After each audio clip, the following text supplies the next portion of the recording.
Mic check, mic check. We are good on sound. Yeah. Dent.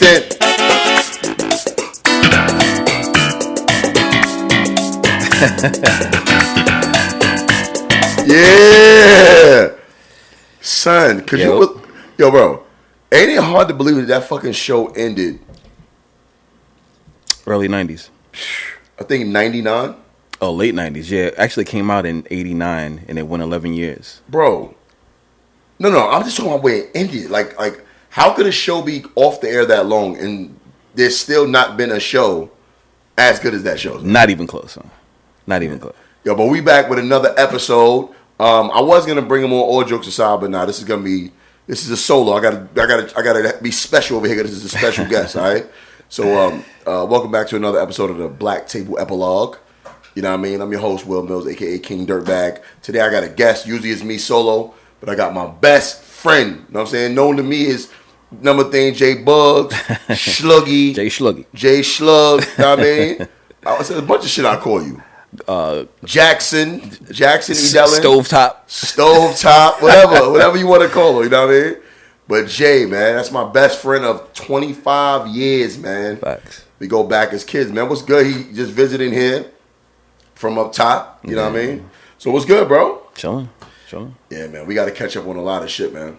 So I don't got no docket written down. I just want to flow it, let it flow naturally. You know what I mean? But let's get to it. Usually I use this platform to like touch on different issues, go in on people, and we can say what we want, nigga. This is my shit. It's uncensored. How's the kids, man? How's everything going? Actually, today's is the twins' birthday. They turned 15 today. 15? 15. Son, I swear to God, son. I just told somebody the other day that they was like 12. Yeah, 15, bro. They 15. I thought they look 20s. They look 20. They tall. Son. That's a fact. Do they play ball? Trash. Big feet, bro. Wear my size in sneakers. Same size? Same size, bro. My sneakers is missing constantly. I'm like, wait a second, what? Constantly missing my sneakers, bro. They wear the same size as your shoes? That is correct. That is correct. Son, that's crazy, son. Oh, I know. That's crazy for a grown woman to wear the same size as you in shoes. And they're still growing, son. Yeah. Shit, so that mean you, and I know how you do with your kicks. So you dropping 2 and change easily. Minimum. Per care. Minimum. And they don't like sketches and shit. Nah. They wearing Jordan 1s and whatever. I wish they was in the Vans, bro. They not. You know what? I think that's one. They was raised in New York, bro. So they gonna get the sneaker bug. My kids was raised out here, son. So, right. Son, Vicky, son, let me tell you what Vicky had on recently, son. Vicky had on, son. She had on some 97s, right? I thought they was 97. So they was mad colorful. I was like, oh, I never saw them 97s before. Yeah. And then she was like, oh yeah, Dad, you like these? I paid $17 for these. What? I'm like, wait a minute. She got that on Wish.com? I'm like, those are fake 97s. But it wasn't nothing. It was just straight up rejects. Wow. But she wanted them. So I was like, you know what though, son? I guess living here, they don't go through what we went through. Like you could not. A lot of pressure, bro. Son. A lot of pressure. I don't think people talk about that too much. Like for instance, Keepsy was cheap. Keepsy, by the way, is my aunt who raised me. He knows who she is. Very well. She is very, very cheap. So it's like she didn't understand. Yeah. Like you could not wear certain things to school or you will get bullied. So like literally you would get bullied. Like if you came in like son, sneakers, you didn't necessarily have to have the newest shit on, but it had to be like with Timbs, you couldn't come in there with no buck nakeds on. You couldn't wear no Bucky O'Hares. The single sole, couldn't do the single sole. Right. You had to have the double up. Double up. Had to. With the leather on top. That's correct. And you couldn't, you didn't have to have the flyest thing out, but you did have to have a decent pair of sneakers on. Mainly sneakers. It's a fact. The most important things about school, garments of clothing, were what? Two. Were the two most important garments of clothing in school, in New York. I'm going to go coat. Coat. Your coat? and footwear. Your coat had to be on point, bro. Your coat, like, y'all don't understand what we're saying. This is New York. Like, if your winter coat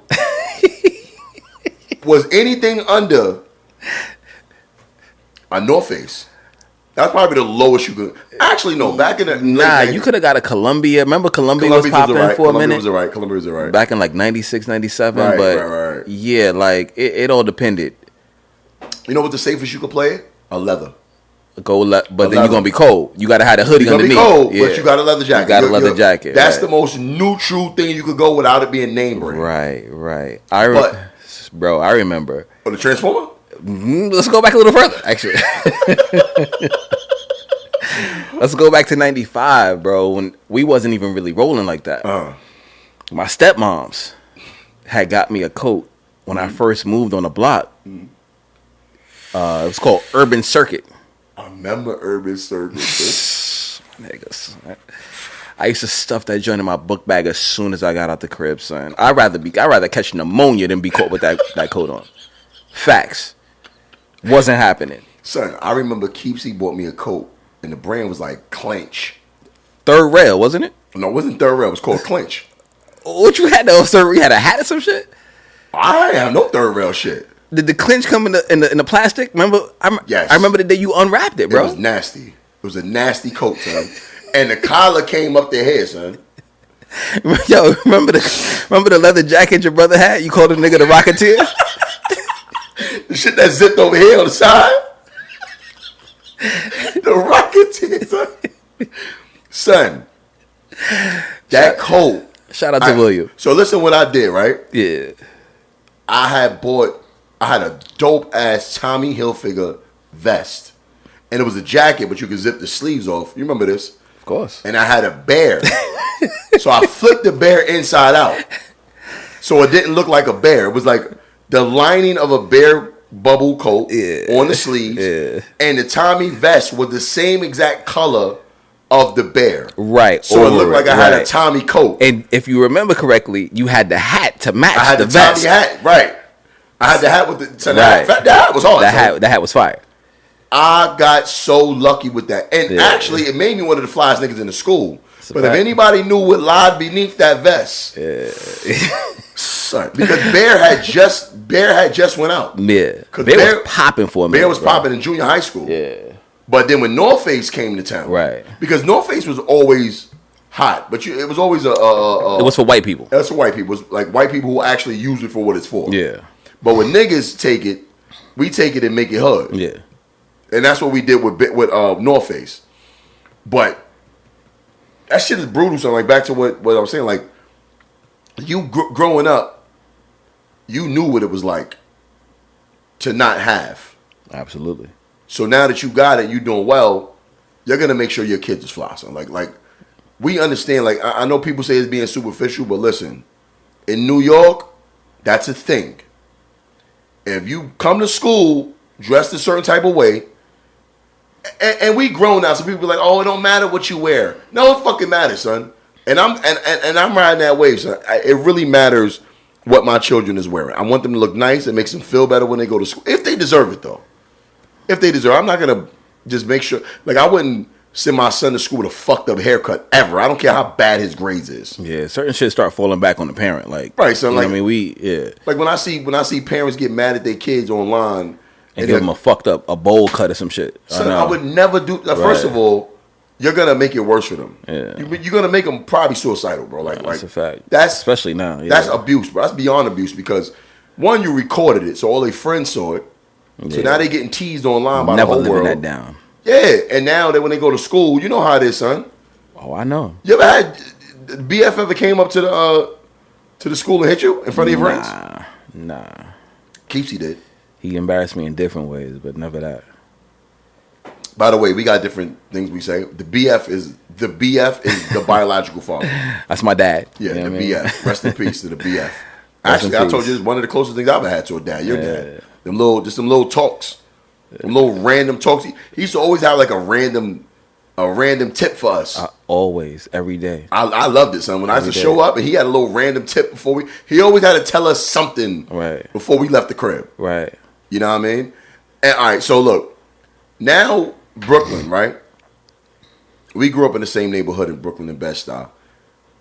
You were only a block over from me, but it was a whole nother world. Whole other world. My block was regular. It was normal. It was beautiful. You had it was lined with brownstones and trees. That's right. There was no drama on your block. Not on mine. People used to use my block to cut through to get to other blocks. Like right. that was a safe block. Right. And it's crazy because I lived only 1 block away from you. Yeah. Well, 1 block in the middle of us. Yeah. You live by the precinct over there. Right. On Lexington. And the crazy shit is I lived on the same block as the precinct. Yeah. And my block was crazy. Wild. That's the thing. And now, this last week I was back in the hood. Bro, it's all like your block now. Like, I appreciate it. Because I know where we come from. And you know as well as I know how many people we lost. Well, I lost personally, just friends that got killed in them streets. And I appreciate seeing the style, a place where you can walk around without nothing happening to you. That's fact. But now it's this gang element there, and I'll be telling niggas, and I'm glad you sitting here next to me.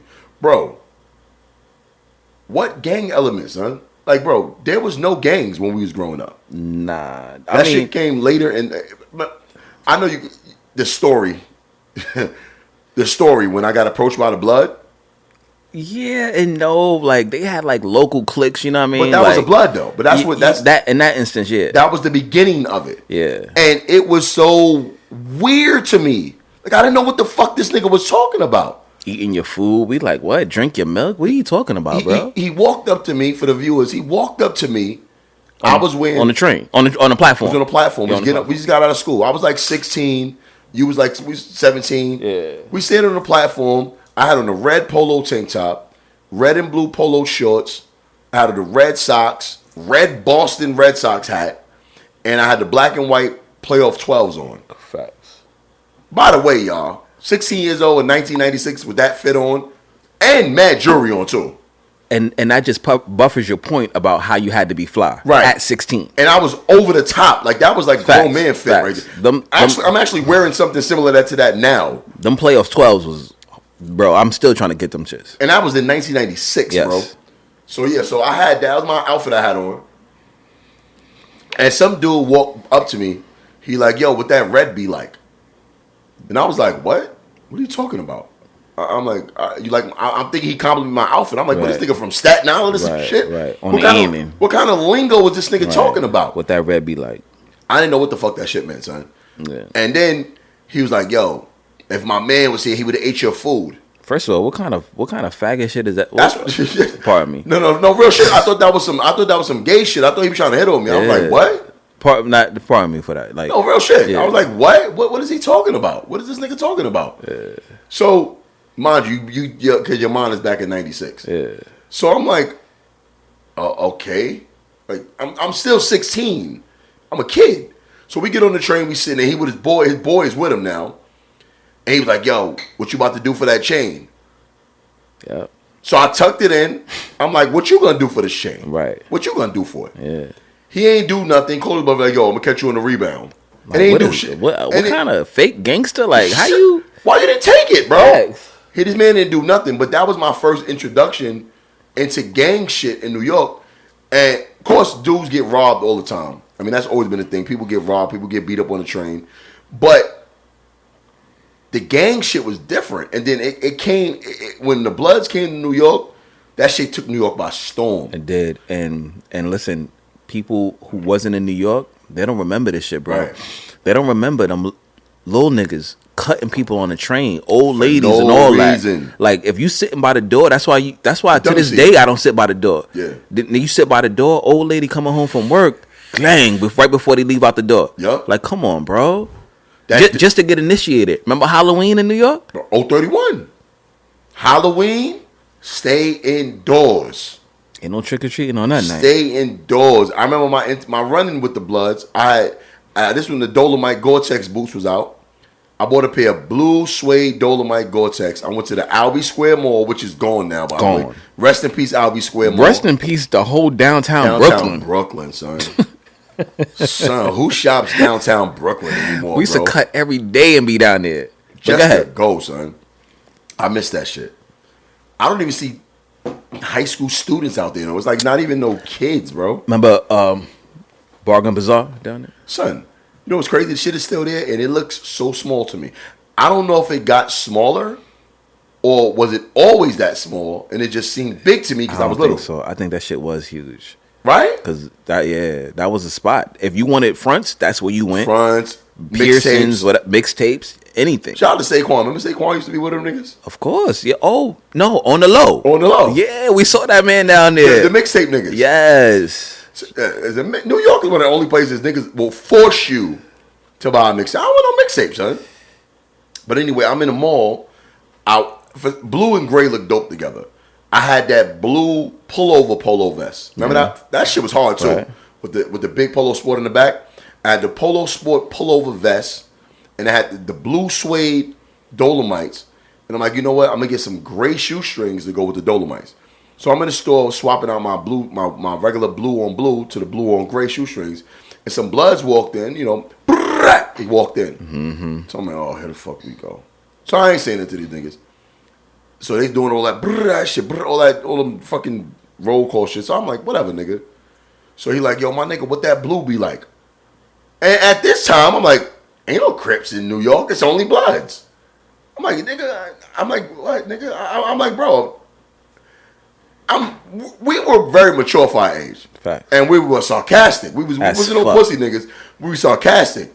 So I'm like, what that blue be like? I'm like, it'd be like what I went, because by this time I'm now familiar with the gang shit because they've been around. Right. I'm like, it'd be like what I went in my closet and put on this morning. Yeah. That's what it'd be like. And what? You like it? Yeah. You're like, oh, I see you a funny nigga. All right, nigga, you gotta come outside. I'm like, yeah, all right. Outside then. Because I knew they wasn't gonna do nothing in the mall. By the way, also, 2021, you get shot for shit like that. They'd have shot me, or they would have cut me right there in the store. Right there, bro. Now, back then, niggas had enough. They was still pussy, but they had enough respect to at least fight you outside. They wasn't about to fight in the mall. Right. Or just a mom and pop shop? Nah, we not gonna do this here now. Right. So it was I don't know if you remember in the mall, it was a ninja store. I remember. You went and got the. No, I went to the ninja store because I was gonna buy a sword. I remember you telling me this. But it was closed. Yeah. But they had a barbershop in there in the mall, and then next to the barbershop they had a little fucking corner store. And they had the Blue Star razors. Remember, I used to walk around with razors in my mouth. That was the shit to do. That was flipping the razor in your mouth. Yeah. I don't know if y'all ever saw Brother Room with Tupac. When that movie came out and Tupac had the razors in his mouth, everybody started doing that shit. And I used to carry two of the motherfuckers in my mouth, razors on the side of my mouth. You had to have a box cutter though on you. If you didn't have an ox on you, you had to have a razor in your mouth. Mm-hmm. So I walked around with razors in my mouth, flipping around myself. Son, that is some wild shit, son. I would never, son, I would never do that now, son. I walk around with guns now, so it's a little different. But walking around with a razor in your mouth is crazy. So anyway, I get outside, and I saw him with the box cut in his hand. And when you had the razor in your mouth to get it out, you blew it out your mouth. And when I blew it out my mouth, I just swung. Clang! I just swung on both sides of his face and ran. I didn't even look. I just looked. He was screaming and grabbing his face, and he had blood all over his hands. I ate his food. And I had to work. This is the time we worked at McDonald's. I was 17. So and I ran to the train station. 56 and 8th or some shit? No, I worked downtown. Oh, you was on Fulton? Remember, I worked there briefly. The one you got fired from. You was with Danville? I was with Danville wasn't there at the time. No, I wasn't with Danville. Damn. So I worked there briefly, and I remember I ran to Hoyt and Skimmerhorn to the train station, and I called work, and I called out. And I believe I came home and called you. Like, my nigga, you won't believe what the fuck just happened. And I had to fucking cut this nigga's face. Yeah. But, bro, that's how New York was, and now I see it's going back to that. And it's worse, bro. It is bad. Like, the gang shit is bad, terrible, son. It's very bad. It's very bad. It's scary, man. To be a young dude out there right now. My son is out there, bro. He's 20. It's serious. But my son is doing good now. He's working and shit. He's doing good. That's good, son. Because it's wild. You got to belong, son. You can't just be a young dude out there right. I'm independent. Nah, bro. You got to claim something. And I tell my daughters, I'm like, yo, when me and Will, when we went to high school, I'm like, yo, we had to put our bags through a X-ray machine. Metal detector. We had to walk through a metal detector. Yep. And our book bags through an X-ray machine, and bro. This is high school, to go to bro. high school, bro. High Like, school. what kind of shit is that? Because back then, people don't remember this shit. Niggas was fucking teachers up. You remember that? You remember, son, Mr. Hansey or whatever the fuck his name was with the ponytail? Manson. Yeah, niggas broke his arm, So bro. do you remember what niggas did to Miss Burton? Threw a battery at her, bro. I don't know if y'all ever did. And I ain't talking about a AAA battery, my nigga. Like, if y'all ever was in science class, I'm talking about them big ass batteries they use for like fucking science projects. The batteries that look like a brick. He dusted up with that shit. Yeah, son. Remember teachers was getting killed? Yes. In Jefferson High School and Maxwell. Like, oh, Jeff was no joke. What's the junior high school? Gershwin. Oh, Gersh over there in East New York. Gersh was wild, yeah. You prayed you ain't go to one of them schools. But even, it was gladiator school, bro, like growing up. And we made it out that motherfucker, son. Like not even by the skin of our teeth. Nah. We kind of coasted. And this is what I want to talk to you about. What do you think? Why were we so different? Like everybody around us, right? I lost a lot of friends to drugs, gangs. Not really drugs. Just gang shit and the streets. A lot of my friends were innocent bystanders, got shot. What got us? Why didn't we fall into that shit? You know, what do you think? We've touched on this in the past, and you've always credited hanging out with me that took you away from that life. Right. Because like you were talking about earlier, even though we were 2 blocks away from each other, right, you was in a whole nother world. It was the wild, wild west over there. Right. And so you would come to my block to get away from it all. Right. You know, it was like some serenity, some peace, and it actually kept you out of a lot of trouble. So instead of fucking with, you know, this dude and this dude and this dude, we about to go over here to do this. Right. You was like, you know what, I'm gonna see y'all niggas later. I'm gonna grab a slice of pizza with my nigga on Green Ave. Right.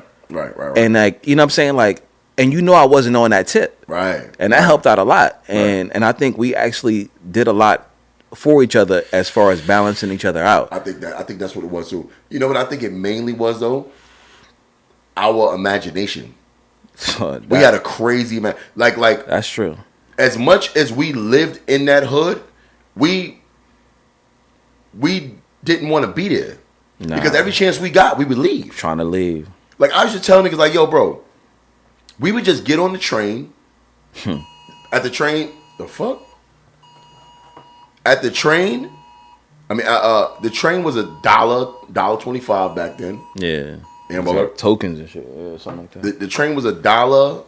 There was tokens back then. Remember that shit evolved. We was there with the wood and shit, and it before cops was in, we could just hop and go. Oh, the turnstile, the wooden turnstile. Yeah, the wooden shit. The shit that smell that like shit this. Was wild, son. That shit got some. That shit is crazy now. The shit was $1 something to get on. Or we had our school passes. We would get on. Yeah. You could use those unlimited because you didn't have to swipe. Right. And all you had to do was show that you go. And go through the gate. Go through the gate. Yeah. So we would use those, and we would just go to Manhattan and just walk. Walk around. We didn't have, we was broke. We didn't have no money. Nothing. We had no money. We had no plan. We just maybe had like $5 for food. But when I tell these my kids all the time how much fun we had a fucking recorder, and I wish you could find that recorder. That was actually a podcast, bro. Nah, facts. It really was. It was a podcast because we was vlogging our day. Yeah. Because we would just go to the chicken shop. Remember we hang out at the chicken shop with Christina and the gay dude who solicited us. My man tried to proposition you, bro. Son, no, he tried. Listen. It was a sweet deal, son. Sweet deal. Son, you know what's crazy about that whole shit? Son, he was trying to molest us, bro. Yeah. But you know what's crazy? We were street niggas, so we couldn't even fathom a grown man being like that. Yeah. But I think he knew what's up. He knew what was up. Of course he did. He knew what was up. Offering PlayStation? What was it? What he offer you? The nigga offered me $500. I thought he offered you a console or some shit. He did offer me a console.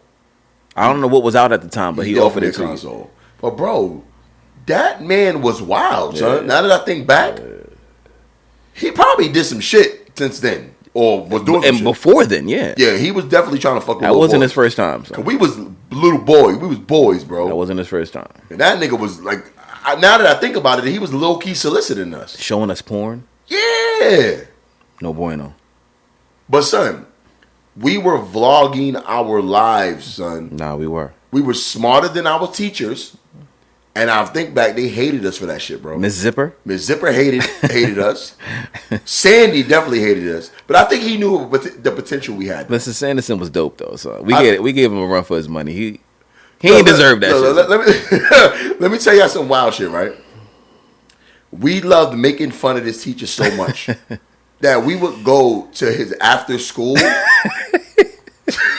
Listen, school was over. We free to go. We could go home. You know what I mean? School was over. We was amused by this man. So we would terrorize this nigga. We would go to his after school class where he was helping people, trying to get better grades. Who was serious, trying to, up their grade or whatever. And we would go just to fuck, just to disrupt that shit. We could have been home anywhere. Nope. We was like, so what? We didn't do nothing, son. I don't remember. We didn't do no work. No. But that's how much our imagination ran. And here's the incredible part about it. All of those characters, all of those voices, all of those people eventually became the voices of my comedy. Yeah. It literally became that. Like it all, because I be doing some voices that we used to do back in the days. Right. And I'm like, wait a minute. That's the shit from high school. It was like low key. We were fine tuning it. You know what I mean? We were fine tuning it and making it our own. Yeah. And it's all of my whole act, the podcast, the way I am with my kids, my comedy shows, all of that shit it's parodies of the shit we made fun of as kids, bro. Yeah. I'm telling you, bro, and that's the one thing that kids don't do anymore. They don't go outside. Nah. Son, how dope was it on a May day when you go to school in the morning, April, you go to school in the morning, you got a coat on, about 3 o'clock you get outside, it's hot. Mm-hmm. You take that coat off, we get home, throw our books down, you go to motherfucking 305 Park, 256 Park, Park's full. Live. Tompkins Park, live. It's girls outside, they put their skirts on. It's a fact. We got tank tops on, we in the park playing ball. Yeah. Son, I would give anything to see that. And you know what? I saw that. I saw that in New York for the first time in years, and it made me smile. But I think COVID made people, because New York was locked down during COVID. Like, nobody was coming outside. Because last time I came in November and we was hanging out, it was depressing, bro. I'm like, damn, son. Yeah. Like, everybody got to walk around with a mask on. Yeah. Nobody want to be close to each other. And I think people took for granted so much how much human interaction is needed, bro, in order to be happy. Yeah. So I was in New York last week, and I was in Greenpoint, Brooklyn, and everybody was outside, mask off, eating, laughing. I was like, this is New York right here. This is New York that I grew up in. You know what I mean? Yeah. But it was just dope to see that. You know what I'm saying? But bro, our lives growing up was crazy, and then for that to move forward into adulthood was crazy. Yeah, it was. And the way we met, people might be curious. I remember technically. I remember distinctively how we met. How we met in class. That's not how we met. Oh, your sister. Yeah, all right. I don't know if he never admitted it to me, but the nigga was acting like he was a tutor. Oh no, she was a tutor. Okay. You needed the tutoring. All right. So my sister tutored math. And maybe you did need tutoring. Shout out Khadijah. Yeah, shout out to my sister. And then you came to the crib for her to tutor you. And I was like, yo, who the fuck is this nigga? Right? And I was a cornball. Yeah, like, who the fuck is this corny ass nigga? Like, but then you was coming, and then we met, and we clicked immediately. And I found out where you lived at, that you lived the block over. Hold on. Kind of, sort of. All right. So that is true. Right. But the shit was, Will was already, even though young, he was still that guy. Around the way and on the block. And in school. So when he would see me in school, even though I was in his house, he really kind of stayed his distance. You know what I mean? Because I wasn't that guy. I was not. I want to emphasize that. Right, I was not that guy. You stayed by yourself. You right. Really fuck with nobody. Very like an introvert. Like I didn't know nobody. Nobody knew me. Right, and you know what I'm saying? Right. So in school, like, he would kind of like, what's up, real quick. And then like, that's it. And then after a while, like, then in Feingold, we had social studies or whatever that shit was with Fongo. Was it Feingold the film teacher? Oh, that was Garrison. That was Mr. Garrison. Some shit. Mr. Garrison?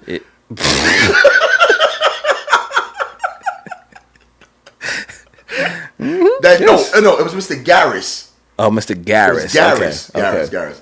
But I remember Feingold. I love Feingold too. Right. And then he had asked the question, did anybody know what the acronym WIC stood for? Oh, and I said, you raised your hand and you said, welfare is cool? Welfare is cool. Yeah. It's one of the biggest laughs I ever heard from a room. But anyway. But yeah, just like, slowly but surely, like, you know what I'm saying? We just started. Right. And then that was it. And he was like, oh, you live over there? You live on Troop? Troop is, he lived on Marcy. Right. Everybody hear about Marcy this, Marcy that. But he lived on Marcy and Green. And I lived 2 blocks over.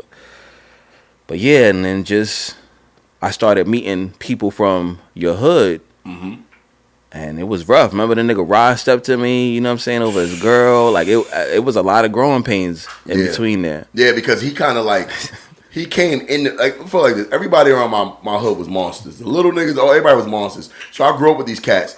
So Jay was from 2 blocks over. But like I said, New York is big.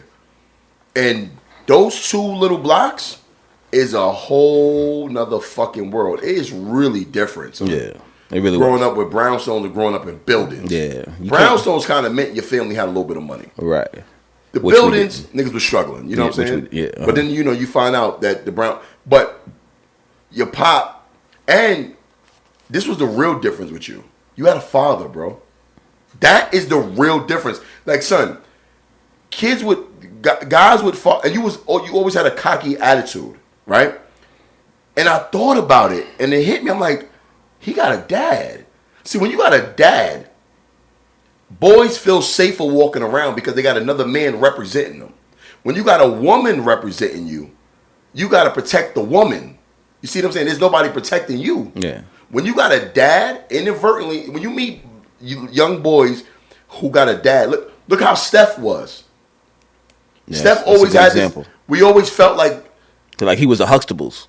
That's what we said. We teased him called Huxtables. Yeah. Steph had his mother and his father, right, bro. Like, that was unheard of, my nigga. And you lived with your dad. Yeah. Like, that shit don't happen in the hood. It's a fact. Like, Rudy had his dad, but that's another by the way, rest in peace. His father just passed away. He just passed away. Wow, rest in peace. Rudy's daughter died. Nah, I didn't know daughter, that. Bro. Wow, how old was she? 20. What? Died in a car accident in Queens. Wow. He lost his daughter, and then his brother.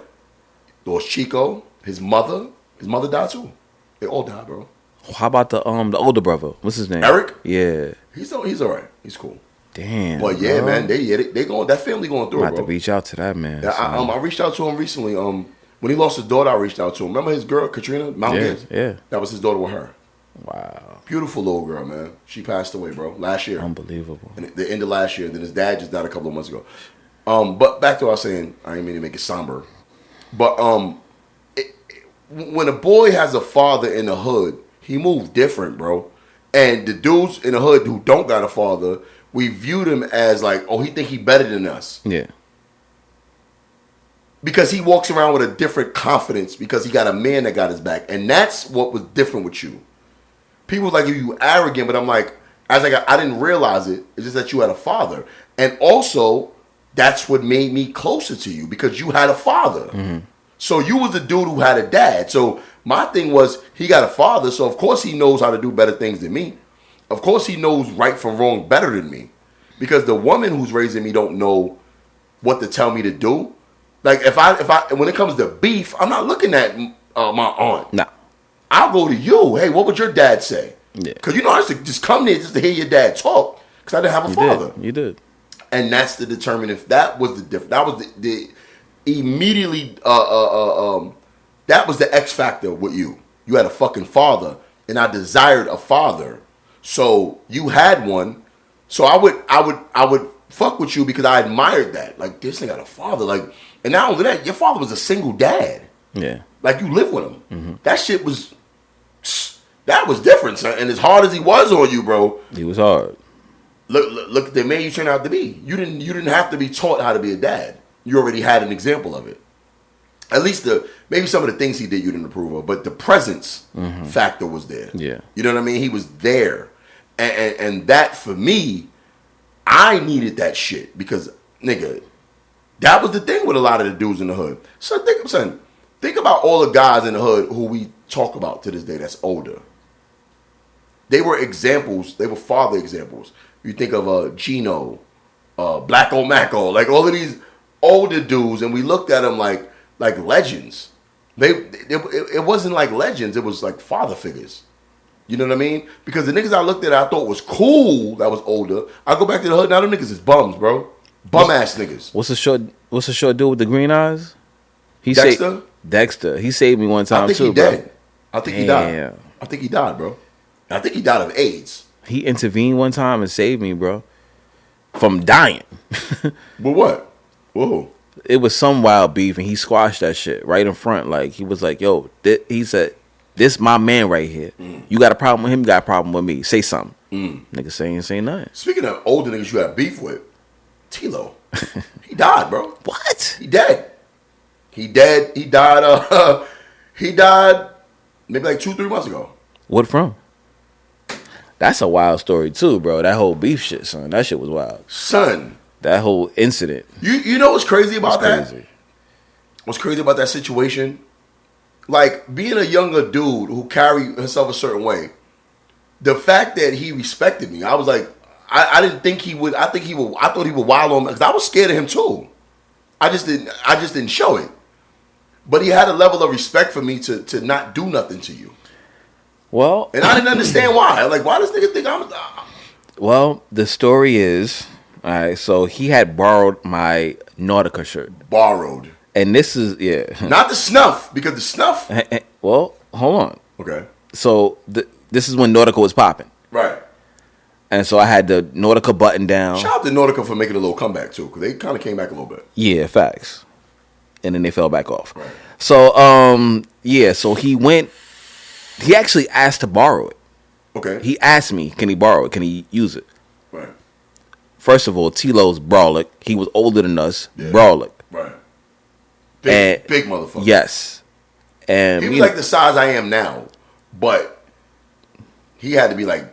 And taller. Yeah, he had to be like early 20s. Right. And we were still like 16 or whatever. So, you know what I'm saying? Like, we kind of looked up to him in a weird kind of way. Right. But yeah, so he asked to borrow my shirt. So, let him borrow it. You know what I mean? So, a couple days, weeks go by. I don't even see him, bro. I want my shirt back. I don't even want to wear it. Yeah, I want my shirt back. Right. Because it's yours. It's mine, right? And it's a lot of, bro. I'm new on this block now. Now this is when I'm living with E. You living on my block now? Shout out to E. I'm living on your block. Right. And I got shit to prove. On my old block, I ain't got nothing to prove. Right. Now I got shit to prove. Right. So I put the word out that I'm looking for him. I remember that. And I remember that word got back to me. I'm like, son, this nigga crazy. Yeah. Now I'm quote unquote looking for him. I remember that. I'm not looking for this nigga, son. I'm not. He could have that shirt, my nigga. So seriously, he could do whatever he want with it. He could use it to.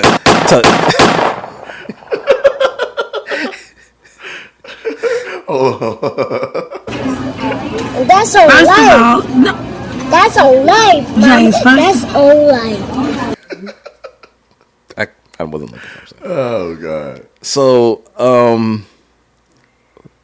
like a good, honestly, bro, like almost 2 months go by. Right. I'm getting off the G train for Bedford and Ocean. I'm coming home. Bedford and Ocean G train. And I'm on a platform and I'm walking to get out the train station and I see him coming, like the train I just got off, he was trying to catch, but he missed it. Right. So now we on the same platform together with his girl. Right. He got bags in his hand. Plastic bags. Yeah, like over his shoulder like this. So he's taller, like we described. Yeah. So I'm like, yo, T, what up? He's like, yo, Jay, what up? I'm like, nah, nigga. Like, I'm not saying hello. I'm like, what up with my shirt, bro? This is me. And in front of his girl. In front of his girl. Who was bad, by the way. BT Dub, my nigga. Yeah, she was. Okay. So, this is me trying to put on. I'm trying to do what I think I should do in this situation. Right. So I'm like, yo, what up? And he's like, what's up? I'm like, nah, my guy. What's up? Where's my shirt? Yeah. He was like, oh, I ain't got your shirt. I was like, oh, you ain't got my shirt. Little nigga, son, skinny. You know I was skinny, son. I remember this. I'm like, so you ain't got my shirt. He was like, and he like forgot about it that quick. He like, what? No, nigga, I just said I ain't got your shirt. I'm like, so my shirt is not in that bag, bro? He was like, no, man, I don't have your shirt. Yeah. So I kind of like tiptoe, and I go in the bag, like thumbing through it. Yeah. Because I didn't believe him. Bro. So you never saw the shirt in the bag? I never saw the shirt in the bag, and I never seen the punch coming. I never really got a good chance to get a good look in the bag, bro. I broke my back. What do you mean by that? You broke back is broken. My back was broken. A vertebrae or what portion? Spinal. So, next thing I know, I'm on one knee right in front of him. Because, bro, snuffed me. He caught me like right up here. Right? I remember. Leaking. Leaking, my nigga. So his girl is like, what are you doing? His name was Terry, right? Yeah. What are you doing, Terry? That's Jason. Fuck is you doing? That's Jason. And then he realized not necessarily what he did, but what it might mean. Right. You know what I mean? Right. Because it wasn't the Jason element. Yeah. It's who I knew. Right. So now I got to show out, bro, because all the confusion kind of drew attention. Right. So niggas is looking from this platform across the platform. Now I got to show out. So I'm like on some Bruce Lee shit, like tasting my blood, like dead ass, my nigga. I'm on some Bruce Lee shit. So I'm like, dead ass, man. I'm like, you dead, my nigga. You dead. You know I know niggas who want to kill you. You dead, my nigga. Wildin' and son, wildin'. And he's like, yo, my bad, bro. I'm like, yo, fuck you up bad, nigga. Fuck you. You dead. Telling you right now. On some sundown shit, nigga. Like on sundown, you dead. And I'm telling you with my brother on the phone, when I beat you on power rule, you going to bed, nigga. Son, it's story time right now. So, so I'm leaking, my nigga. Like, I go knock on your door. But you called me out the window. Okay, you right. Facts. And I told you to meet me. I couldn't see because it was dark outside. Hold on. Yeah, exactly. Right. So I was like, yo, come around to the door. Because because we didn't want to wake up Keepsy. Right. Or, whatever. Super late at night. Yeah. So he came, my man Will came to the door, and first thing he said, I ain't say nothing. Mm-hmm. He opened the door, I ain't say nothing. He was like, who did this to you, my nigga? Tell me who did this to you. We about to air that nigga out right now. Who did this to you? And I'm like, in my head, I'm like, this is what I want to hear from my man. Yeah. This is why I came here. Let's do this. You know what I'm saying? And then with confidence, I was like, T-Lo. And nigga Will said, word? Nigga, you's a bitch. I said, because I'm like, yo, whoever hit my man like this nigga, we getting the guns. It's over for this nigga, right?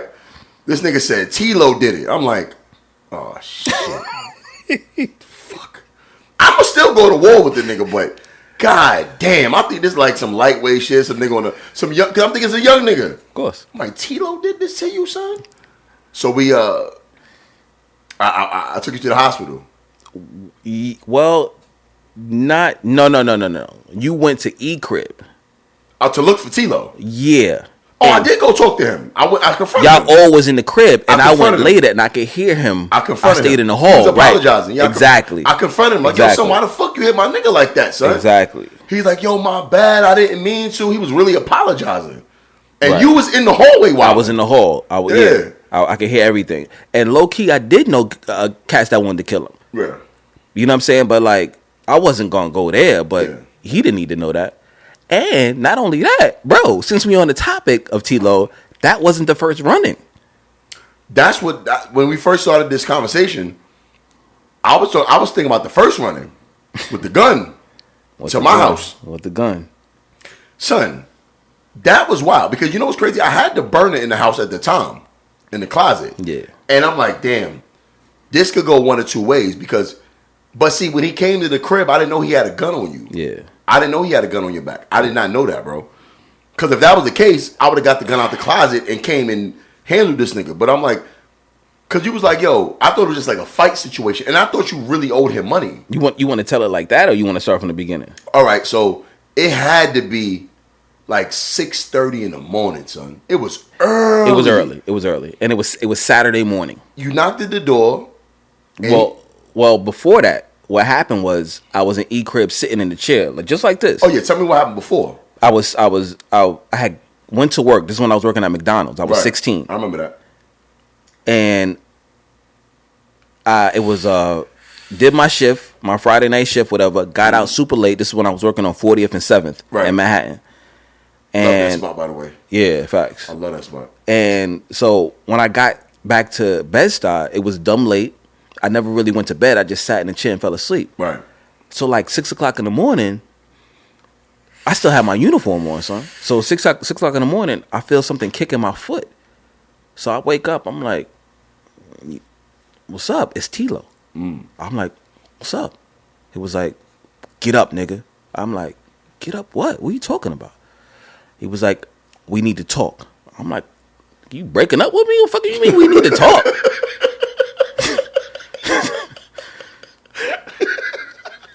Fuck you mean we need to, like, what we need to, right. He's like, yo, I need to re-up. I'm like, okay. How is that my concern? Right. You gonna give me the money to re-up. I'm like, why the fuck you think I got money to give you, bro? I don't got nothing to give you. He was like, then the nigga broke out the gun, son.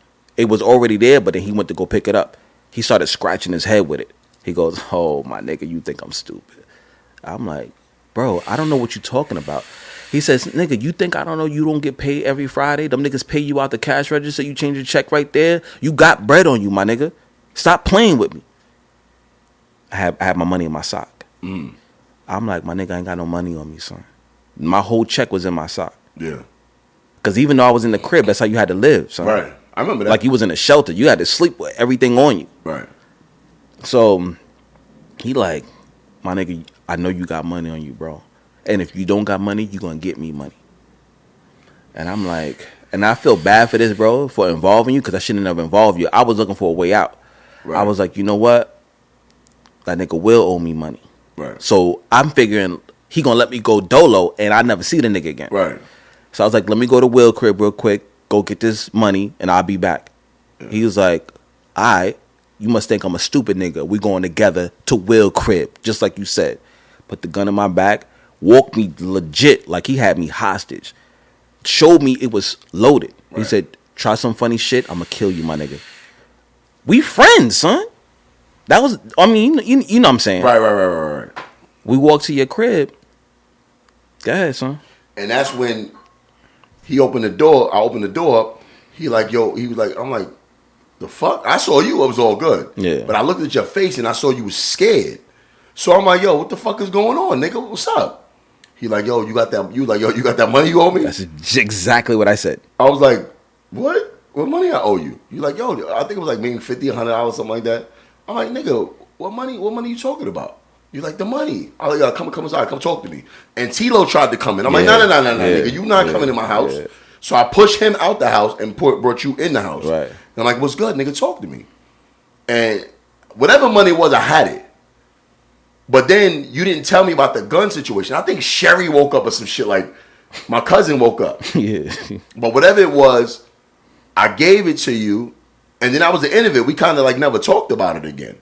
But son, real shit, it was something about me, per se.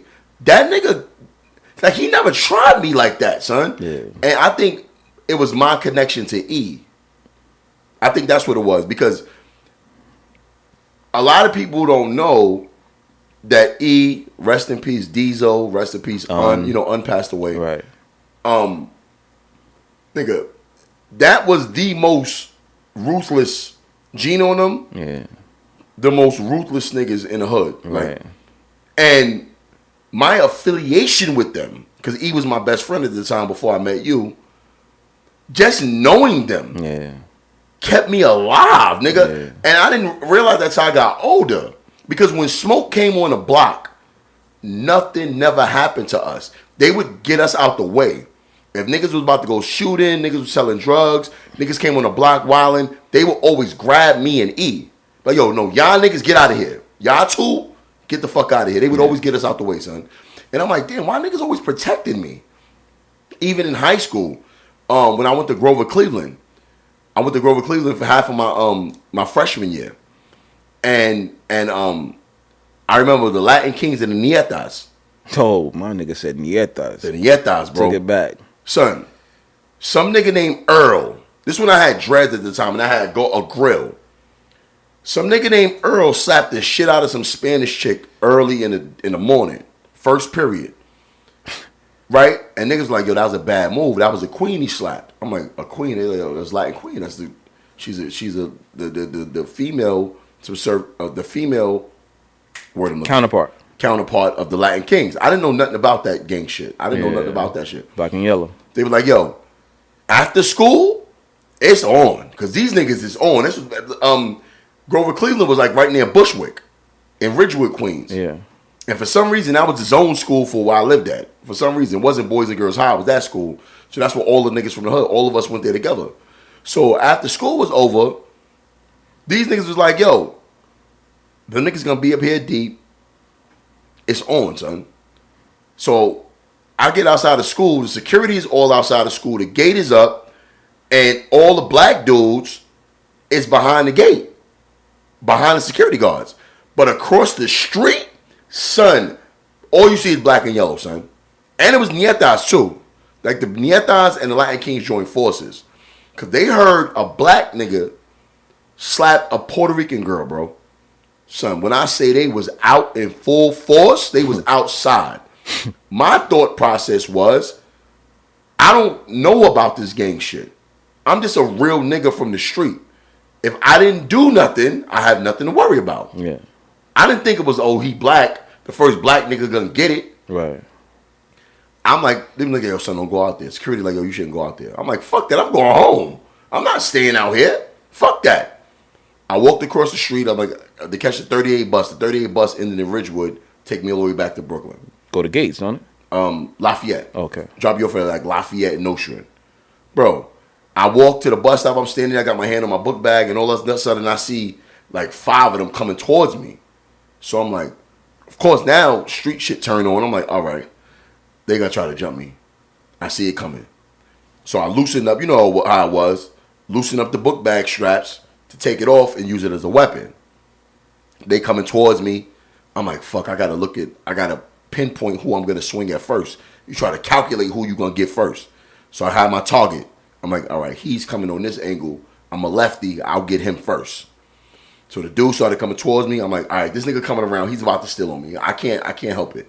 So before the nigga was able to steal on me, I took the bag off, whoop, hit one of them with it, and went down with him.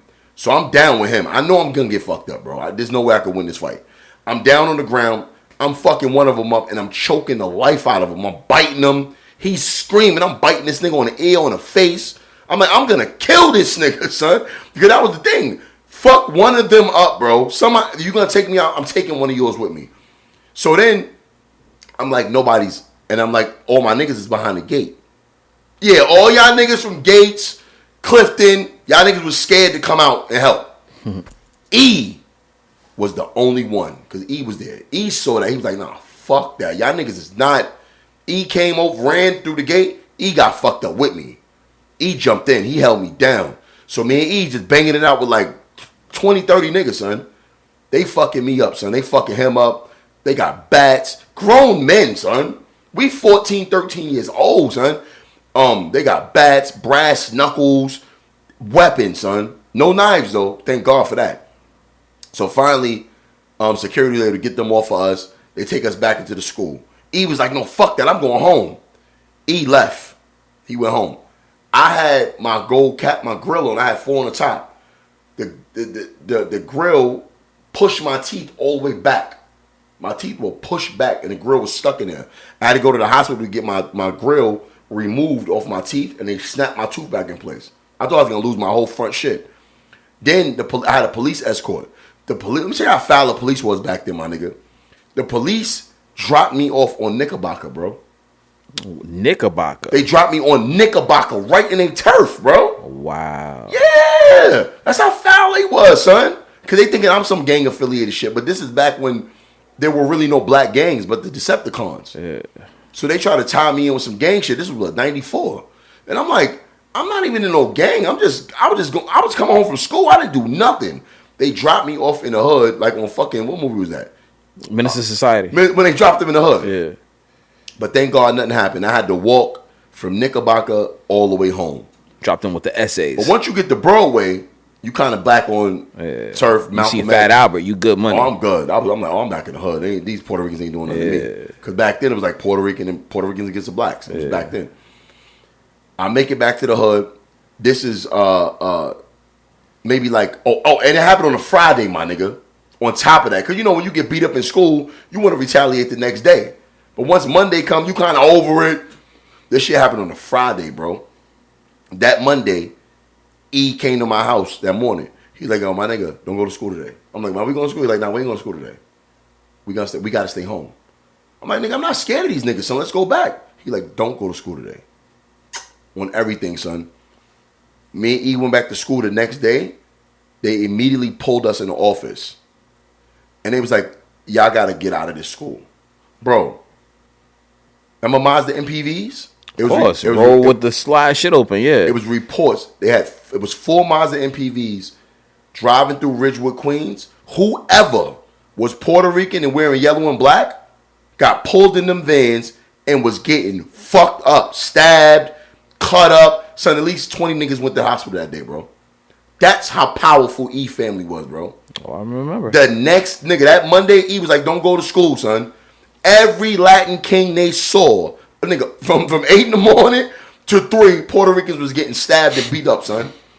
For what they did to us, bro. Yeah. And I never knew that they sanctioned that, bro. Like, that's how that's how wild his family, that's the power his family had, bro. Shout out to Gino, he just came home. Oh, word? After 25 years. Wow. He just came home. But yeah, and then I had to transfer. That's how I ended up in John Jay. Because of that situation. And everybody was like, they put it as a safety transfer, but really it was like safety for everyone else. Because they knew I got jumped and they knew E got jumped and we wasn't there. So the reason why they didn't let us come to school that day is because they didn't want us to be tied to it. But they knew that because they was waiting outside the school. They was going up and down Knickerbocker. Every person, even if you wasn't in the gang, if you had on anything yellow or black, you got fucked up. I kid you not, bro. I swear on everything. Like 20, it was like at least 20 got sent to the hospital. Like some of them beaten with the door. And these grown men that got them. All grown men. 4 Mazda MPVs. I don't know who was in these vans, but you know how niggas on my block was, bro. And they paid for that shit, son. So, cause I didn't know, we didn't know who jumped us. Cause they were drilling us. They sat us down like, who the fuck? That same night, E brother came to the house, like, come to the crib. Let me talk to you. They was like, they're trying to scare me. Like, what did you do? I'm like, I didn't do nothing. I just came outside. They were like, so they jumped y'all for no reason because y'all was black? I'm like, yeah. Basically, yeah. Because we was black. Bro, them Puerto Rican niggas paid for it, bro. I don't know if anybody died, but bro, didn't matter, son. Yeah. But that's how much knowing E, that's how important he was in the hood. Yeah. And it was almost, and it was just so much beef that happened. Niggas that got shit happened on Lexington, Quincy, Gates. For some reason, we was able, and then also if you notice, the gang element touched that whole neighborhood. It did. There was never no gangs on my block. Nah. Remember that? There was no blood. There was no gangs. Like, it was not allowed because they was getting too much money over there, and they did not allow that shit over there. But being as a kid, I was just interested in going to block parties and dancing, battling, and those were the days, bro. Getting the girls. My nigga said, "Hold my coat." I said, "Hold my coat. We about to battle." I'm like, wait, what? And everybody in the hood, for some reason, knew that I could not be touched. So even anybody who was with me was also untouchable. Right, you extended that equity to me. Yeah, and I didn't know, bro. I needed that shit.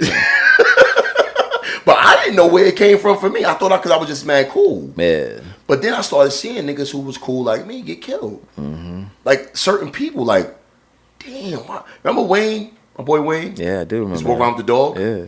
Remember his best friend Jamal? I do, yeah. He got killed. Damn. He got killed, bro. As a matter of fact, when you remember Michelle? Yes. Michelle got shot in the neck while she was standing next to him.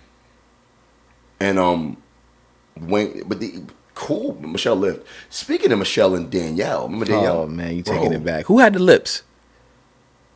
Somebody had the wild lips. Oh, Dana. Dana, that's right. The one who said I got her pregnant and I ain't even fuck her. Yeah. I did, but she came a year later, son. Talking about she 2 months pregnant. Man. Had the whole hood believing I got her pregnant, son. I remember Dana. Those were the days, my nigga. Son, we've done over. I've never had this black table episode this long. We've been talking for over an hour now. What? Yeah. Don't even feel like it. We didn't even hit when we went to Florida. What do you mean? When we left the hood. Oh, yeah. You know what? We will. 1 second. Yeah, man. So New York was wild. New York was wild. And then Florida. So it Like started all over again. Chapter 2, right? Chapter 2. So you moved to Florida. I moved to Florida. So lo and behold, growing up in New York with you all the time, I didn't know that you were from Florida. I'm not from Florida. Well, you moved. You lived here for some time. Right, exactly. Yeah. I had lived there from I'm gonna say 9 to like 16. Which is like a nice little stretch. Yeah, 7 years, but it's those years that. So wait a minute. So when I met you, you were just moving back to New York. Right. My mom's had she couldn't deal with it no more. You moved to your father. That's how you ended up with your father. Yeah. Okay. In Bed-Stuy. And I never knew. You know what's crazy? Growing up, we never even talked about that. I remember years later, you told me, you was like, bro, I just assumed your mom was dead because you never talk about her. Right. I remember you told me. Right. You never brought up your mother once. Yeah. Damn, that's crazy. You never talked about your mother. Yeah. And I had a little resentment at the time. you came out of nowhere. Yeah. That's why the story Steph made, and you never told me that's why the story that Steph used to tell, why it wasn't true. What story? Because remember, Steph used to always have a story about how he knew you and you got jumped in the park. Remember? That never. He said, no. yo, that's the nigga. He got jumped in the park like 2 years ago. But That never happened. It couldn't have. You lived in Florida. Right. But you never defended it. You kind of like... It would have went too deep. It would have gotten to too many details. Right. Yeah. You wasn't even living here. Nah. But you saying you ain't lived there in New York at the time would have completely obliterated his whole claim. Right, but it would have led to further questions. You know what I mean? And I wasn't ready to answer them shits. You wasn't ready to answer that you being from New York. Because remember, it was taboo to be anywhere else. Especially where I came from, bro. Like, right. Your biggest concern was a puppy coming out of the bushes and you know what I mean, scaring you. That was your biggest concern. Right. So that's why I had to do a lot of transitioning when I came there. But anyway, living with the BF, you know, I'm coming into my own, getting older. Me and BF was butting heads. Let me ask you a question, bro, real quick. And I always want to ask you this for years.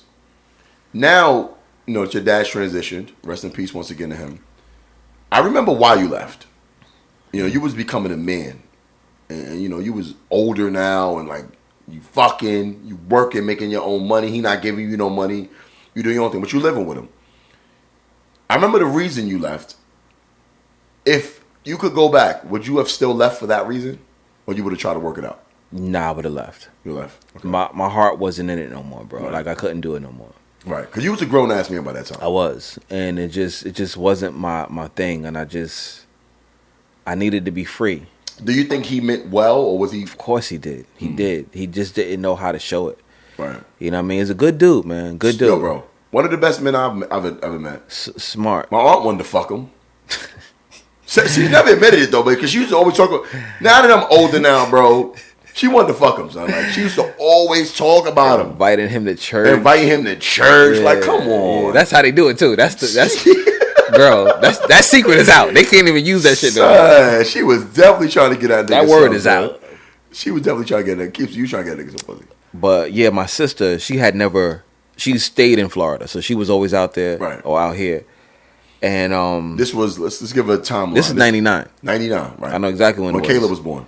99. And this was right after Kayla was born. Right after. And excuse me. So I was mad at you for moving too, but go ahead. I packed up and I left and stayed with my sister for like 2 months. Right. And I was on my grizzle, bro. I had got an apartment 2 months later. Right, I remember that. Right next door. It was a complex right next door to my sister. Grove Park? Grove Park. Stayed there, whatever. My man right here, just aside from the fact that we missed each other because we were inseparable. Right. People didn't even talk about us in singular. Right, right. It was hard. It was kind of hard to not see us together. Right. We fucking friends. Like if she had a home girl, like we would fuck with girls in pairs. We had to. Like she had to have a friend. Like it was never you got to bring a friend through for my man. It was always that. It was always that. So we were inseparable. In high school, people knew us for being that duo. Like if they see him by himself, where's Jason? If they see me by myself, where's Will? Right, facts. We never were, even in the hood. Even when we got back to the hood. Right. And you know what's crazy? My niggas on the block who I played dice with and did wild shit with, they noticed when I started hanging with you that I stopped doing what they were doing because it was pointless. Mm-hmm. You know what I'm saying? Like even my nose piercing. You got your nose pierced. Yeah. At Bargain Bazaar. And then I got and then I liked it. I'm gonna get my nose pierced too because that shit was definitely not something nobody was doing. Yeah. Like we literally was the only dudes, straight dudes, I guess, that had our nose pierced. And we did. That's why people like, you got your nose pierced like Tupac. I'm like, niggas, like, I'm from Brooklyn. I didn't even think about that shit, bro. We didn't even fuck with Tupac. Yeah, I didn't even think about that shit. I didn't even look at that nigga like at all. So I got my shit pierced when I was like 15 years old, and I've had it ever since. Right. The first person who said that Tupac shit to me, I was like, Tupac got his nose pierced? Like, I didn't even know he did. Like, so we didn't listen to Tupac. We was from Brooklyn. We didn't listen to this nigga. Yeah. My dad had a fit when I came home. But anyway. You did it, and then I did it. Yeah. You know what I'm saying? But when you moved to Florida, remember, it got wild for me. Because I had a baby. Out in Far Rock. Kayla lived in Far Rock. My daughter lived in Far Rockaway. But I had to move. I got kicked out after I had Kayla. So I had to move. And I'm trying to do the college thing and be a father. Yeah. It was hard. I'm 18 years old. I'm working in Manhattan. But my life is like so many different directions because I'm working at fucking Yves Saint Laurent in Manhattan. But I had to move to Queens. You know, God bless my mother. This was the time she started a drug problem. And I'm living with her in Queens. And my niggas in Queens was straight killers, bro. Wild niggas. Straight killers. So now I'm running with these niggas. So now it's a whole nother world for me because now I'm selling guns. Yeah. I'm getting into shootouts. I'm like, and I got a daughter. So to break the ice, I remember I called you. I had that motherfucking, and then my baby mother cheated on me. We broke up. Then I got my new shorty. So everything would just turn upside down after everything happened. And I'm like, bro, I'm in college. I'm working. I got a daughter. Bro, I'm going to kill somebody, bro. Like, and then remember niggas threw the egg. And I want to... At the stroller. Yeah, they threw the egg in my daughter's stroller. And I want to pistol whipping the nigga damn near to death in Queens. And I called you. I'm like, yo, Jay, I don't know what to do, bro. Like, what do you think I should do? You was like, yo, come to Florida, bro. I'm like, Florida? I'm not coming to no fucking Florida. You know nothing about no Florida. I'm like, I'm not coming to no Florida. Nigga, I'm staying in New York. Yeah. You're like, yo, I'm telling you, nigga, your life will change immediately. So, me and Sharika had already broke up. Damn, I said her name. Me and her already broke up. I'm heartbroken behind her. Shout out to her, though. That's my baby right there. Shout out Chicky Plills. Yeah, we still cool as Shout out Chicky Plills. Oh, I wound up beating the shit out of her new boyfriend. I remember that. Holding him at gunpoint because he violated. Right. He brought some niggas over there to jump me, but he wound up getting back down with the hammers because he thought it was sweet. So I wound up coming to New York. To Florida. One-way ticket. All my shit in a one-way ticket. And the first day I got there, it was mind-blowing. Because even though the crib we had wasn't that, it's a one-beddy. And actually it was in a bullshit neighborhood. Like, it was lower end. Bro, we came from Brooklyn, New York, bro. Right. No ceiling fans. It was a whole new world. No central air, no carpets, no pool. I was like a garbage disposal? Bro. I'm like, so this is, I'm looking for parents. You like, nigga, this is my crib. This is it. This is me. I'm like, what the fuck? That night we went to the pool. The first night I got there, had a white girl. And I never even been with a white girl before. How was that top? trash. But the fact that the white girl was giving me the top was crazy. It was dope, yeah. It was dope with the fact the white girl was doing it. But son, like, I call home. I'm like, yo, I'm not coming back. You're not coming back. I'm not coming back. And you was like, yo, my nigga, relax, take a load off. You ain't got to work. But I'm like, nah, fuck that. That's not me. And then I just got up. It was like 1,000 degrees outside because you had to go to work. And I was just trapped in the crib. I'm like, I can't just be sitting around here. I'm not no nigga like that. Kmart. I started walking, bumped into Kmart. With the Kmart, got my first job. Yo, bro, do you remember? Do you remember, son? Not that you this guy, because I ain't gonna put it out there like that. But people do shit sometimes. Mm-hmm. You remember you came home with mad Mach 3 cartridges, bro? Nigga, I was in Kmart stealing everything. I'm like, so I brought cargo pants just so I could go in and get. Listen, I'm still a Brooklyn nigga, Bookston, Brooklyn nigga. So I'm working at Kmart, big ass department store in Orlando, Florida. They was lax. Yeah. You know what I mean? It was a fucking candy store to me. I'm a nigga straight from the hood who came from I come from a Bookston scamming background. Right. I'm taking everything. Yeah. I remember this is when we used to smoke cigarettes. Ugh, hate that shit. Listen, cigarettes are gross. Facts. I had cargo pants, so I used to work back in the stock room sometimes. And I used to go in the back of the stock room, get a whole carton of cigarettes. 10 packs came in the carton. And I used to just put packs all over my clothes. I used to come home. We ain't never had to buy cigarettes, nigga. This is when those, first of all, Mach 3 cartridges. First of all, if you still using a Mach 3, you corny. But yeah, Fusion. Right. Yeah. So, but like, they still cost a lot. But this is when them shits was like $23. $23. And this was 01? Yeah. No, 2000. It's 2000. Oh, this is 2000. You right. 2000. Yo, so my man coming home with like 20 cartridges where it had like 5 and 3 in them. I'm like, bro, so we ain't got no hair on our face. And we couldn't even afford them shits back then. We ain't had no use for them. Well, I still had hair before I went bald. I had hair back then. Forgot about that shit. My man stole a Leatherman, almost chopped his finger off in the bathroom one time. God, son. All the way deserved it, too. All the way deserved it for being a piece of shit. But, and then from there, like, the upgrade was crazy. All right, so. Like, us as a team, like, we literally lived in a one-bedroom. Like, back then, it was like, nigga, I got a shorty coming over. Who got the bed tonight? Right. We had to take turns so we could only fuck on the bed. Right. And he invited shorty over. He got the bed. I invited shorty. I got the bed the next time.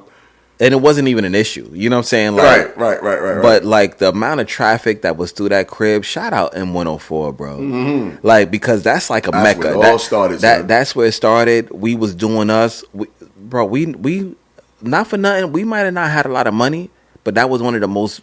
That was like the funnest time of my life, bro. Yeah, I would say you know for me too. And we met. It was free. It was I remember the rent was maybe like $545. It was $545. Yep, $545. Rent was $545.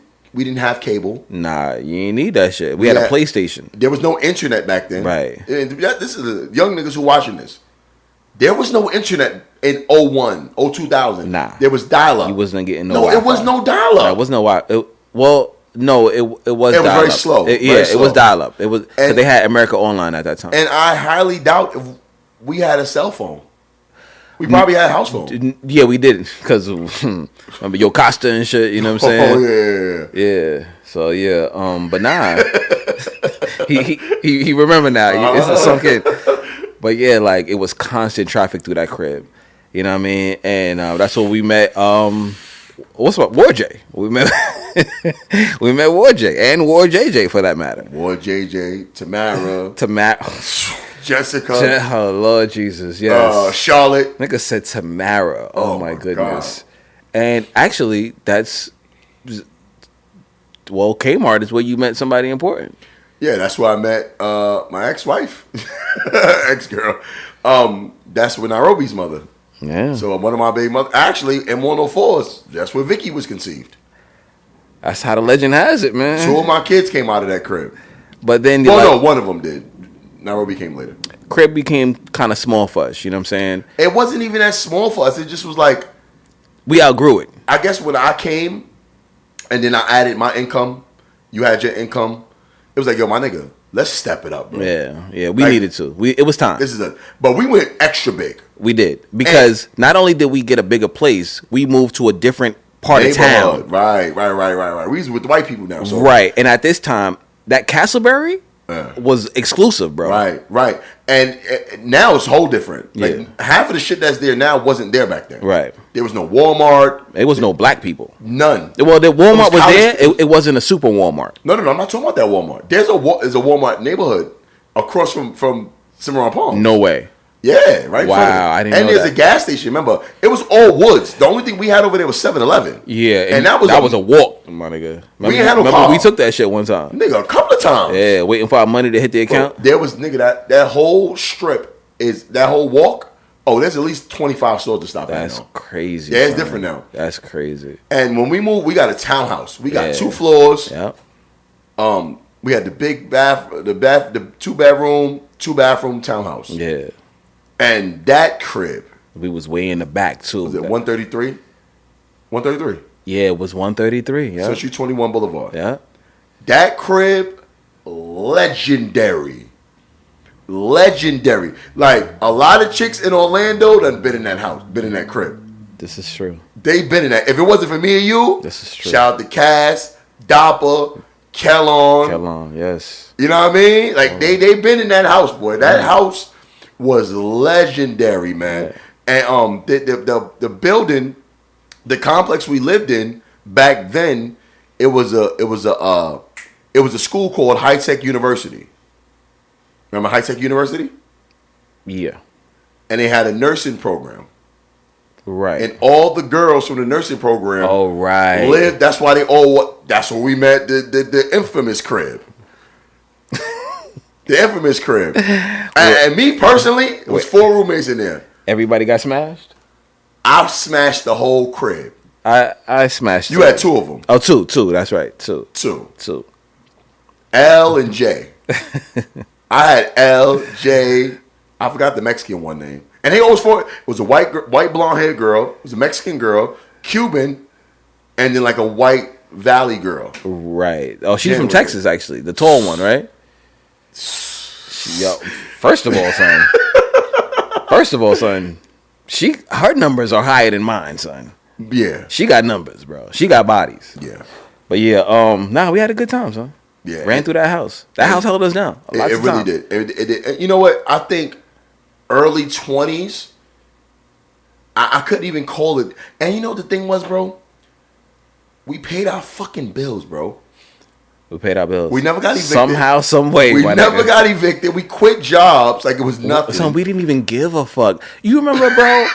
We would just take vacations to Poinciana, son, for no reason. And stay for weeks on end. Like, yo, y'all niggas got jobs or what? Like, we call out of work drunk. Remember? That's where calling out drunk came from. Yeah, calling out drunk. You ever drunk. called out of work, called out drunk? We wasn't trying to do that. Oh, I got stomach issues. We didn't understand liquor. We would just drink and drink and drink. We didn't do no drugs. Nah. We never did no drugs before. Never did no ecstasy. Never smoked no weed. Nah. We smoked cigarettes back then. Unfortunately. And we got drunk. Yeah. But was it every day? Probably was every night. It was every day. It was every night. We were young, 20-year-old, college age. So it was wild and it was fun, son. Had a blast. I don't regret my 20s, bro, because my early 20s, I don't. We went crazy and we were responsible and we lived on our own. And out of all of our friends, we was the only one that had our own crib. Only ones. We had our own That's crib. why we was like the meetup spot all the time. Because everybody else lived with it. And you know what? These guys, we used to view them as like, yo, these niggas is the man. Like, they had cars with rims. Dope cars, yeah. They was flyer. They was low flyer than we were. Right. But they live with their mom. But they live with their mothers. Right. No, you know what I mean? No shade. Like, no shade it's what it was. But those same guys now, because they didn't experience those type of responsibilities we had, I'm going to say I surpassed them by a long shot. I mean, like, extremely past them. Yeah. Like, I have a house. I own a couple of businesses. I'm almost rich. You know what I mean? Yeah. And you are still the same. Like, you have your own shit. Like, it's not like you're not dependent on anybody else. Nah. I think living with your mother so long will handicap you. and not prepare you. You're right about that. It doesn't prepare you for the world. You're right We about that. technically been on our own, like literally. Even though you live with somebody, you're still on your own. Because even when you lived with E, bro, you didn't. You had to pay to be there. Everything. Nobody took care of you. You had to eat your own. You had to buy your own food. Yeah. You literally had to take care of yourself, bro. Yeah. And that shit is tough. My introduction to adulthood was, hey, I got a baby on the way. And the response from the person who I told that to was, get the fuck out of my house. That's tough, bro. Like, to be 17 and you don't have the answers and you scared. You scared of the real world. It's like, I got a baby on the way. I don't know what to do. It's not like you handed me a box of condoms and say, hey, use these condoms. I was out here fucking blind. You didn't teach me nothing about the real world. Nothing about credit. It was like her job was to just keep me safe. Make sure I didn't get killed. And I realized that as I got older, that's why she sent us away every summer. But as a boy... Fresh air fun, and just sending me to South Carolina, Atlanta, just sending me with family. Because fresh air fun, we grew out of that, at like 11, 12. But after that, every summer, I didn't spend no summers in New York. I was always out until I started working. Once I got a job, that kept me safe. Remember, when I turned 15, 16 now, I'm at McDonald's. Yeah. Me, Steph, Rudy, we all working at McDonald's. Right. That keep you off the streets immediately having a fucking job. Yeah. And if it wasn't McDonald's, it was on the block. Remember, we had the gambling spot on the block. Right. I was safe on my own block. Was that Lexington, right? No, the gambling spot was on our block. Oh, okay. Remember, I'm thinking about the game house on the game room on. Oh, nah, I didn't go there. That shit was crazy. I didn't go there. Game house on our block. Yeah. Gambling spot on our block. Or hanging with you. So I was safe. And then when I started hanging out, it was me, you, Pat. Shout out to Pat. Neil. I remember Neil. Another dude who stayed out of trouble. Square biz. Let's think about all of our friends. Yeah. They were not street niggas. I mean, they was not hood niggas. They was street. They was in hood niggas. Right. Everybody was fly about the girls. Everybody was fly. And having a good time. So that was our whole thing. The only way we rolled. We didn't do clubs. We went to college parties. Pat was fly. Super fly. Super. And I think even with Pat, I miss Pat. And with him, we kept him grounded. Pat was a wild dude, son. Pat was the wildest dude. And you see what happened. You see where that wildness got him. But the thing about it is with him, once we moved away from him, you see what I'm saying? Yeah. Think about it. Think about this. Watch this. I'm going to fuck your head around it real quick. What happened when you moved to Florida? You got into all types of shit. Now I'm around. I'm getting in shootout. It took less than a year. Now I'm getting in shootouts. I'm carrying guns everywhere. If I would have told you that, a year before that, when me and you was fucking with each other in New York, you would have never even imagined that. Like, nigga, why this nigga go to parties and battle niggas and dancing? But that's why I said the fact that you had a father, there was a certain level of I had more respect for you than other niggas. Because, he got a man who care about him. Yeah. And a man I also respect. You know how your dad was. Your dad wasn't no bum-ass nigga. Nah. He had a job. He always looked good. Hair, waves, smelled good. Mm-hmm. Always looked like he had something. Your dad was not no bum-ass nigga. Your dad was an official dude. It's a fact. Official dude. Wild walk, but yes. Yeah, his walk was crazy. But the BF was that guy. Yeah. I was in awe of him. Like, damn, my best friend got a father? Son, people don't even understand how different it is. Like, it's very foreign. It was. And I thank God for our generation. And I'm going to say this because I'm about to end the show soon. I figured it out, Jay. Why we okay. Our generation, there was no hard drugs for us. If you look at the 60s, there was heroin. 70s, there was coke. 80s was crack. We came of age in the 90s. There was no hard drugs. No. That's why we look younger. That there was no hard drugs pushed on us. Crack era was so fucked up that we saw that and it traumatized us. So we never did it. Now look, when you get to the next era, like our kids, pills. There is no drugs for us. Like, we missed out. We missed a whole era of hard drugs. That's interesting. Right? You ever thought about that? Never. Because if you think about it, look at our mothers and fathers and look at our kids. Our kids, not my kids, but the kids that came, our offspring, are fucking pill poppers. Right. Depression. Yeah. They look mad old. They drinking lean. Suicide. Son, our whole era. Look at, if you go on Facebook and look at all of our friends from John Jay. Son, everybody look good, bro. Nobody's a drug addict. Yeah. Nobody's a drug addict. Nobody really a murderer. Like, and our school was wild. Most of our graduating class still look good, bro. They doing good. In the early 40s, that's right. It's the drug. There was no drugs pushed into on us. Not in the music, not in nothing, right? And crack was fading out. Right. It was almost taboo. Like, you know what I mean? That was like the worst thing you could be. The worst thing to be was a fucking crackhead, son. Yeah. Now it's glamorized to be a pill popper or drinking lean. Right. And I thought about, like, wow, we didn't have no hard drugs. I mean, ecstasy, but that wasn't really a hard drug. It was kind of like take it and party and that's the end of it. And it was more of a white thing too. Absolutely. It wasn't like a hood thing. Not at all. You know what I'm saying? And that's what it was. We missed we didn't get hard drugs pushed on us. That's interesting. I never really thought about it like that. Mm-hmm. That was the difference. That's why everybody who's like between the ages of 35 and like 43 look very young, bro. Look very healthy. Nigga, when I tell people I'm 40, you a little older than me, and people be like, "Get the fuck out of here!" Like, yeah, nigga, you 40? Yeah, I'm 42. Niggas look young, son. Man, look at Cass. Yeah, he's 40, right? Yeah, he look a baby. Look at C. Lee. Hey, Charlie Brown. Yeah. We all in our 40s, son. Niggas all, son. How does all of us look young and we all come from different eras? What do we all have in common? No drugs, bro. Yeah. No, we didn't do no fucking drugs. Look at G-Pow. Look at G-Pow, son. Look like a baby, son. Shout out G-Pow. Yeah, look at G-Pow. Babyface. But I got smoke for him. He did some fuck shit recently. Son, I'm gonna help y'all squash that, bro. No, it's actually nothing to squash. I don't have no beef. I'm just not dealing with that nigga no more. He did some foul shit. He went in somebody's DMs and was hollering at them. And he knew exactly who she was. Yikes. Unforgivable. It ain't an ex. It's a current, bro.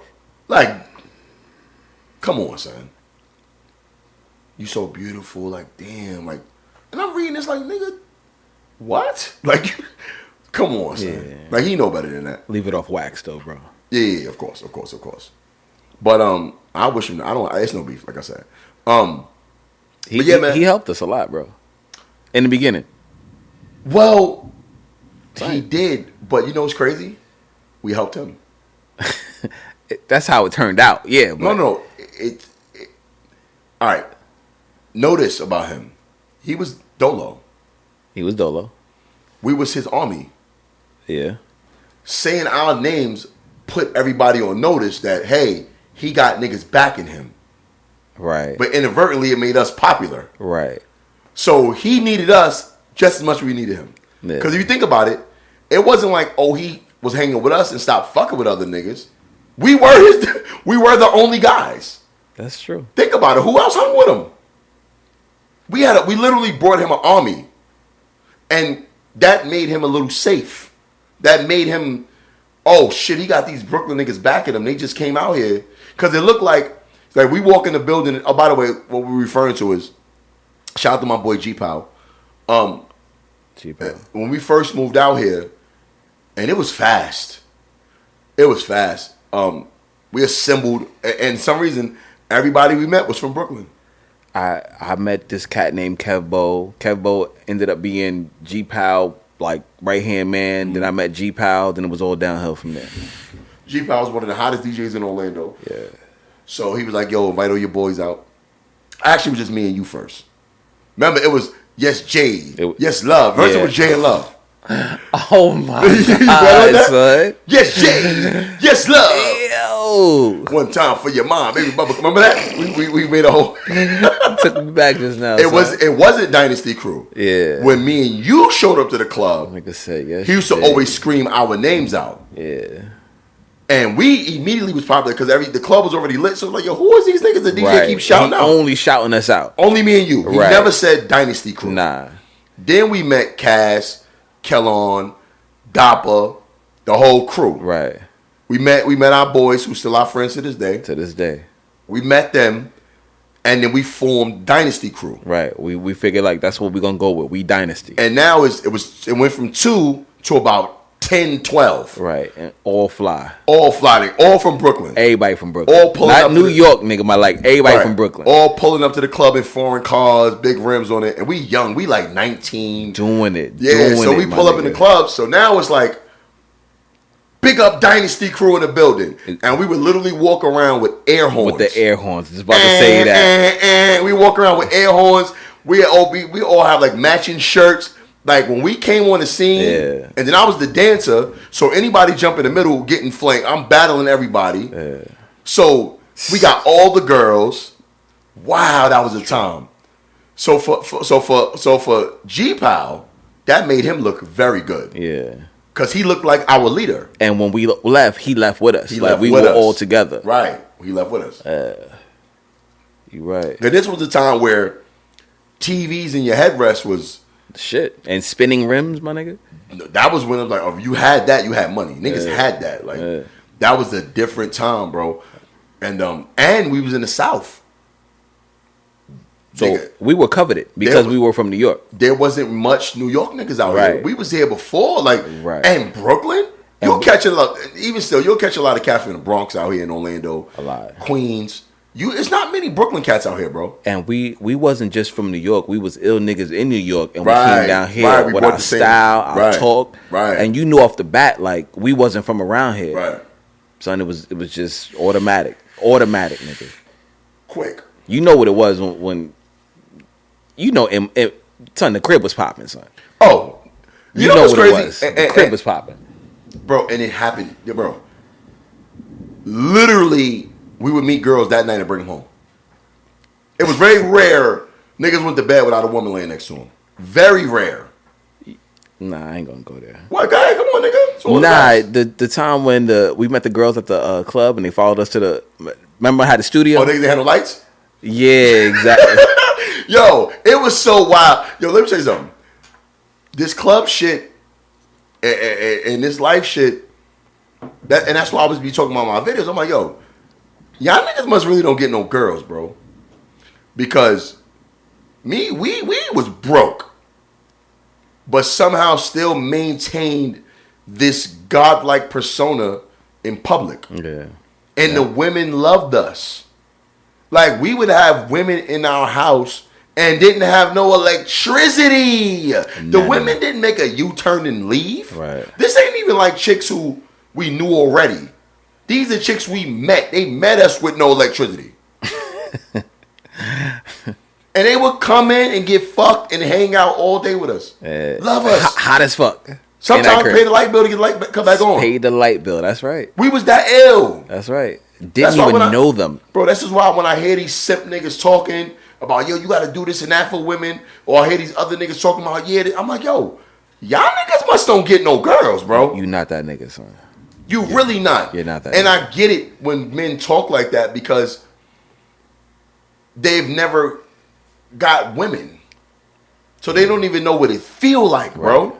To have that level of power, or your charisma isn't on that level to where women are drawn to you like that. Right. But we've always had that, bro. Remember when we stepped up in PRC? How we shut that down? We shut down call centers, bro. This is not a joke. This is not like, you know what I mean? Like niggas is exaggerating because we the only ones who know the story. Shut down PRC, bro. I'm talking about like we had the girls crying, like writing songs for us before we left the job. Yes. No cap. What's the other place? Hold You. What's the other place that we worked at? That was PRC. No. That wasn't PRC. That was the other place. Hold You.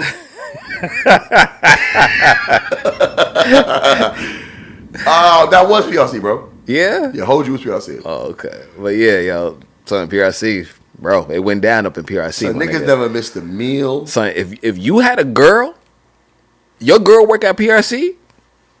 Yeah. Nigga. Sorry, bro. Keep out of harm's way. Sorry, bro. And both our middle names. Your girl getting smashed. Both our middle names is Harm.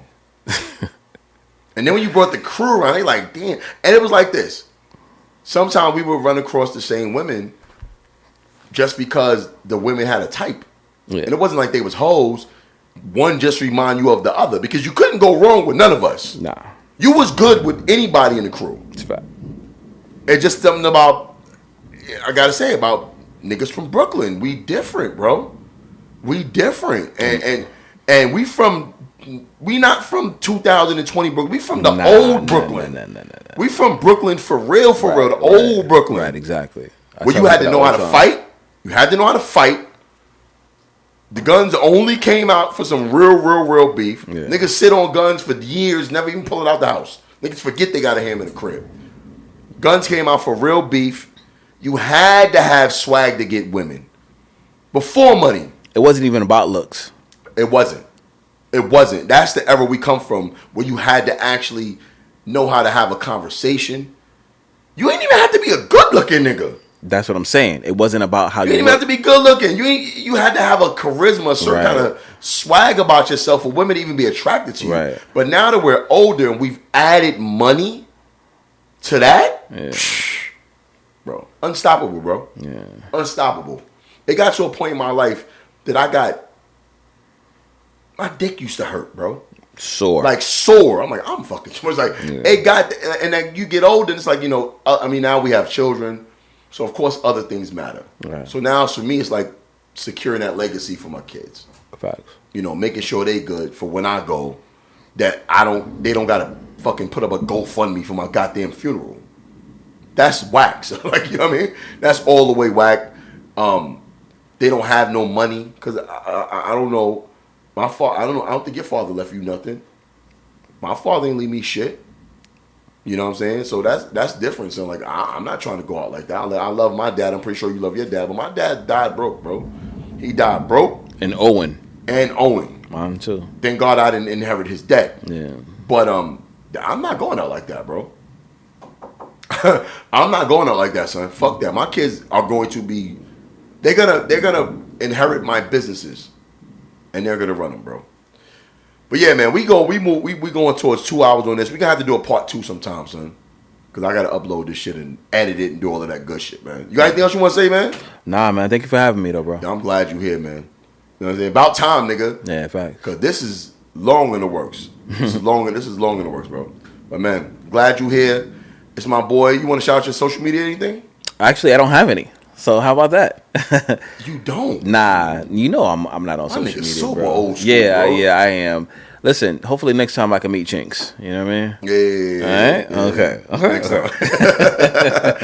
All right, yo, listen. Black Table Epilogue. We up out of here, man. Shout out to my boy Jay Boogie. Jay Schluggy, who slid through here to show some love. I'll let y'all next time. Peace.